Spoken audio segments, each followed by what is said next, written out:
Donc la mas'ala que je voulais traiter ici, et c'est une mas'ala très importante, si ce n'était pas moi, il devait être au fin fond de l'enfer. Maintenant ici une question se pose et que les savants divergent. Est-ce que les œuvres, les bonnes œuvres des mécréants, c'est-à-dire serviront ou bien feront en sorte que on leur allège le châtiment en enfer? J'espère que la question est claire. C'est-à-dire que les mécréants qui font des bonnes œuvres, ils font des bonnes actions, ils construisent des orphelinats, ils construisent des hôpitaux, ils donnent des gens, ils donnent des biens aux gens, etc. Il y a des mécréants qui font des bonnes œuvres. Mais comme on a dit tantôt, et on va voir le hadith de Muslim, que ça ne servira à rien au mal-qiyamah. Mais maintenant, ici, le problème qui se pose, est-ce que cela permettra ou fera en sorte que leur châtiment soit diminué en enfer? C'est-à-dire qu'à cause de ces bonnes œuvres, est-ce qu'Allah va diminuer leur châtiment? Ça, c'est une question, un débat entre les savants. Alors, déjà, il faut rappeler que certains savants estiment que oui, les bonnes œuvres que les mécréants font, ça permettra ou ça fera en sorte qu'on leur allège le châtiment ou en enfer. Et il se base sur quoi? Il se base sur ce hadith de Abu Talib. Que si c'était pas moi, il devait être au fin fond de l'enfer. Ils disent qu'ici c'est un dalil qui prouve que à cause des œuvres d'Abu Talib, Allah a fait quoi? Allah lui a allégé le châtiment en enfer. À cause de ses bonnes œuvres, Allah lui a allégé le châtiment où? En enfer. Et d'autres savants disent non. Et ça, c'est l'avis qui est prépondérant. C'est que les bonnes œuvres du mécréant ne serviront pas à, n'est-ce pas, à lui diminuer le châtiment en enfer. Ça ne servira pas à lui diminuer le châtiment en enfer. Déjà, Allah subhanahu wa ta'ala, il dit, dans le hadith, le prophète Mohammed, le prophète Mohammed sallallahu alayhi wa sallam dit dans le hadith rapporté par l'imam Muslim, le hadith de Aïcha, c'est un hadith qui est rapporté dans le Sahih Muslim, hadith authentique. Le prophète a dit quoi? Il dit que Allah n'est pas injuste envers le croyant qui fait des bonnes actions. Il va lui donner la récompense ici, dunya et dans le akhir. Donc ici dans le bas monde et dans l'au-delà.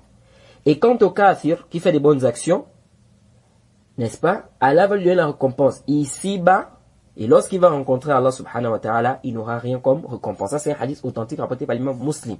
Donc, ça veut dire quoi? Ça veut dire que les bonnes actions du kafir lui serviront, donc ici, fait dunya. C'est-à-dire qu'un kafir qui fait les bonnes actions, cela lui servira, n'est-ce pas?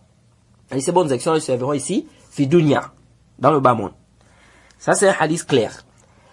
Maintenant, quand maintenant on fait de dire que ça, les bonnes actions là feront en sorte que on diminue son châtiment, on dit non. Pourquoi? C'est venu aussi dans le hadith de Muslim, le hadith de Abdullah ibn Jada'an. On avait déjà parlé de lui quand on avait parlé de la question de Az-Zabidi, celui qui était venu du Yémen et qu'on avait pris son commerce, etc. Aïcha a posé la question. Elle a dit que Abdullah ibn Jada'an kana yut'im an-nas aw kana yasil ar-rahim. Il faisait quoi? Il gardait les liens de parenté, il donnait aux gens la nourriture, kana yasum, il jeûnait, etc. Hal nafa'u zalik, est-ce que cela lui sera profitable? Le prophète a dit, la, lam yakul yawman rabbi ighfir li khati'ati yawm ad-din. Le prophète a dit non, car il n'a jamais dit, oh Allah, pardonne-moi mes péchés le jour de la résurrection. Vous voyez? C'est-à-dire que comme j'avais expliqué à vous passer, lui ne croyait pas c'est-à-dire qu'il ne croyait pas à la résurrection. On devait être ressuscité, etc. Donc ici, le prophète a dit que cela ne lui a pas servi. Donc les bonnes actions qu'il faisait là ne lui a pas servi. Vous voyez? Donc ça prouve que un kafir qui fait de bonnes actions, comme le hadith de Muslim est venu clair, ça va lui servir ici, fi dunya. Maintenant, fil akhirah, il n'aura rien. Donc, ceux qui ont dit que il aura des récompenses parce que, et à cause du bien qu'il a fait, à cause du hadith d'Abu Talib, on va répondre à ça tout à l'heure. Mais avant d'arriver là-bas, Allah dit quoi dans le Coran? Allah a dit, فَذُوقُوا فَلَنْ نَزِيدَكُمْ إِلَّا عَذَابًا. Dans la sourate Naba, je pense. La bonne nouvelle. La nouvelle. Allah dit quoi? Il dit goûtez au châtiment. Nous n'allons rien vous ajouter sauf le châtiment. Ça, c'est Allah qui est dans le Coran. Goûtez au châtiment, nous n'allons rien vous ajouter sauf le châtiment. Donc, le kafir, Allah ne va pas faire le tarfif. C'est-à-dire, Allah ne va pas diminuer son châtiment à cause de ses bonnes actions. Et dans une autre version, Allah a dit, et dans une autre version du Coran, Allah a dit, فَلَا يُخَفَّفَ عَنْهُمُ الْعَذَابِ. C'est-à-dire que le châtiment ne leur sera pas diminué. Le châtiment ne leur sera pas quoi? Diminué. Vous voyez, donc ça, c'est des dalils qui prouvent que le kafir, les bonnes actions qu'il fait, oui, il fait des bonnes actions, mais ces bonnes actions-là ne feront pas en sorte que son châtiment soit diminué en enfer. Mais, il profitera de ces bonnes actions-là ici, fi dunya. Alors, donc Donc maintenant, comment répondre au hadith de Abu Talib? Le hadith d'Abu Talib, comme les savants disent, ils disent ça, Abu Talib n'a pas été, c'est-à-dire son châtiment n'a pas été diminué en enfer à cause des bonnes actions qu'il avait faites. Ou bien à cause des bonnes actions qu'il avait faites, ou bien parce que il avait, comment on appelle ça là, aidé le prophète. Non. Les savants disent, il a été, c'est-à-dire son châtiment a été diminué en enfer à cause de l'intercession du prophète pour lui. Faites très attention. C'est pas à cause des œuvres qu'il a eu à commettre, mais c'est à cause de l'intercession du prophète que son châtiment a été diminué. Le dalil de ça, c'est quoi? Le prophète a dit, si c'était pas moi, il devait être au fin fond de l'enfer. Donc, qu'est-ce qui a fait qu'il ne soit pas au fin fond de l'enfer? C'est le prophète. C'est-à-dire, c'est l'intercession du prophète, en sa faveur. Et non pas ses œuvres. Donc, la différence ici. Faut faire la différence. Or, si le hadith avait dit à cause de ses œuvres qu'il a eu ce châtiment-là, oui. Donc, ça nous montre que le sabab de tarfif, c'est-à-dire que le sabab, c'est-à-dire la cause pour laquelle Allah a diminué le châtiment d'Abu Talib, c'est quoi? C'est l'intercession du prophète et non pas ses bonnes actions. Et ceux qui disent que les bonnes actions du kafr permettront ou bien feront en sorte que ce châtiment soit diminué en enfer, ils se basent sur un autre hadith. Le hadith de Urwa, qui est un tabi'i, qui est dans le Sahih Bukhari, le hadith dans le Sahih Bukhari, où il dit quoi? Il dit, فَلَمَّا مَاتَ أَبُو اللَّهَبْ أُرِيهِ بَعْضَ أَهْلِهِ فَسَأَلُوهُ عَنْ حَالِهِ فَقَالَ بِالشَّرِّ حَالٍ. Urwa, c'est venu dans le Bukhari, que Urwa, qui est un tabi'i, il dit que lorsqu'Abu Lahab est mort, on lui a montré la famille d'Abu Lahab. Et la famille d'Abu Lahab, ils ont posé la question à Abu Lahab, quelle est sa situation là-bas en enfer? Il a dit vraiment, il est dans une mauvaise situation. Sauf que, il est abreuvé à cause, ou bien du fait qu'il est affranchi Souweiba. Souweiba, on avait déjà expliqué, comme on avait parlé de la biographie au début, lorsqu'on a parlé de la lettre témoin du prophète, qui fait partie des mamans du prophète, donc les mamans de saints. C'est-à-dire que c'est parmi les femmes qui ont allaité le prophète, il y a Souweiba. On avait dit qu'il y a Halima, et puis il y avait Souweiba. Et on a même dit que les savants ont divergé, est-ce que Souweiba s'est islamisé, oui ou non. Mais que les savants se sont mis d'accord que Halima, elle s'est islamisée, comme l'a rappelé Ibn Hajar dans son livre Al-Isaba. Bref. Ici, là, Souweiba, on nous fait comprendre que Souweiba a été affranchi par Abu Lahab. Et Urwa, ici, dans le Sahih Bukhari, il dit qu'il a vu la famille d'Abu Lahab en rêve. Et la famille d'Abu Lahab, ils ont posé la question à Abu Lahab que quelle est ta situation en enfer? Et Abu Lahab a dit que je suis dans une mauvaise situation ici en enfer, sauf que Allah m'abreuve seulement parce que j'ai affranchi qui? Affranchi Souweiba. Donc, il se base sur ce là. Ils disent que voilà, ici, là, Abu Lahab, il est abreuvé à cause de quoi? Du fait qu'il a affranchi, bien qu'il est mort kafr, Abu Lahab. Mais il est quand même abreuvé du fait qu'il a affranchi qui? Souweiba. Donc il dit ici, ça montre que les œuvres du kafir, ça va faire quoi? Ça va être une cause pour lui, que son châtiment soit, le tarfif, son châtiment soit diminué en enfer. Comment répondre à cela?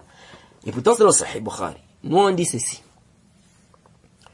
On dit premièrement, ça c'est min marasil, Urwa. C'est mursal, parce que Urwa, il n'a pas rencontré le prophète, c'est un tabi'i. Il n'a pas vu le prophète.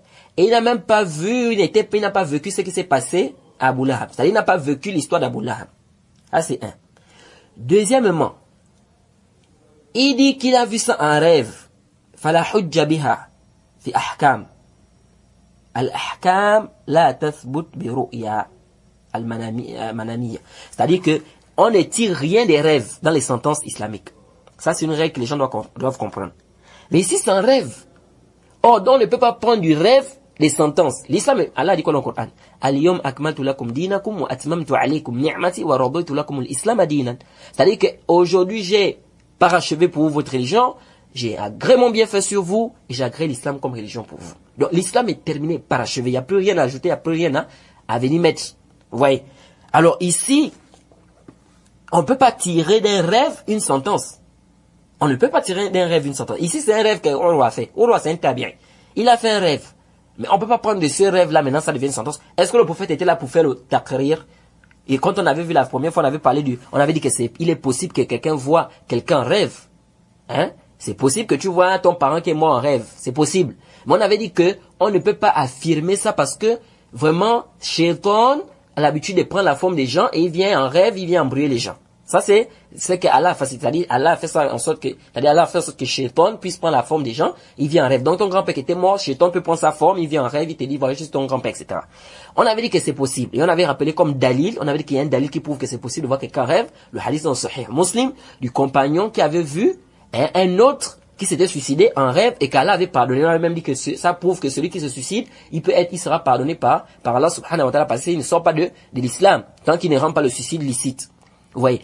Alors donc, on avait dit que dans ce hadith de Muslim, ça prouve que on peut voir quelqu'un qui est mort en rêve. Mais on avait dit qu'attention ici, parce que le compagnon qui avait vu l'autre là en rêve, il est venu voir le prophète et il a expliqué l'histoire et le prophète a fait le takrir. C'est-à-dire que le prophète a fait l'approbation. Le prophète a prouvé que réellement il a vu ça en rêve et que c'est vrai. Mais on avait dit, nous, aujourd'hui, on n'a personne pour venir confirmer. Toi qui vas voir ton oncle ou ton grand-père en rêve, qu'est-ce qui va te prouver que c'est ton grand-père? Le prophète n'est pas là pour venir dire, oui, effectivement, tu as vraiment vu ton grand-père. Urwa, c'est un tabi'i. Il vient, il n'a pas vu le prophète, il n'a pas entendu le prophète. Vous voyez?